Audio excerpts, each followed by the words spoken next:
வணக்கம் மக்களே, இன்றைக்கி தக்காளி சட்னி எப்படி செய்யலான்னு பார்க்கலாம். நம்ம சேனலை சப்ஸ்கிரைப் பண்ணிடலாம், சப்ஸ்கிரைப் பண்ணிடுங்க.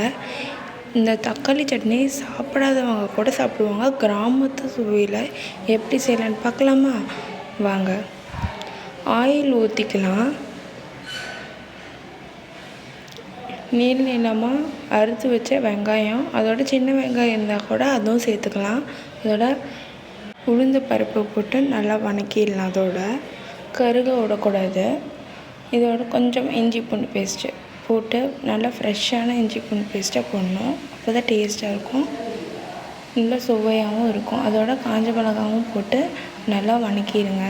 அதோட தக்காளி, நான் 3 தக்காளி எடுத்திருக்கேன், பெரிய தக்காளியாக. அதோட உப்பு போட்டு நல்லா வதக்கிடணும். இந்த மாதிரி அடி பிடிக்காமல் வதக்கிட்டு அதோட புளி போட்டுக்கணும், ஒரு சின்ன துண்டு புளி. நல்லா வதக்கணும். தேங்காய் துருவல் போட்டு நல்லா வதக்கிடுங்க, அடி பிடிக்காமல். அதோட கொஞ்சமாக கொத்தமல்லி இலை இருந்தால் போடுங்க, அது ஆப்ஷன் தான். போட்டு நல்லா ஆற வச்சு மிக்ஸி ஜாரில் அரைச்சி எடுத்துக்கலாம். கொஞ்சமாக தண்ணி ஊற்றி நல்லா அரைச்சி எடுத்துக்கோங்க ஃபைன் பேஸ்ட்டாக.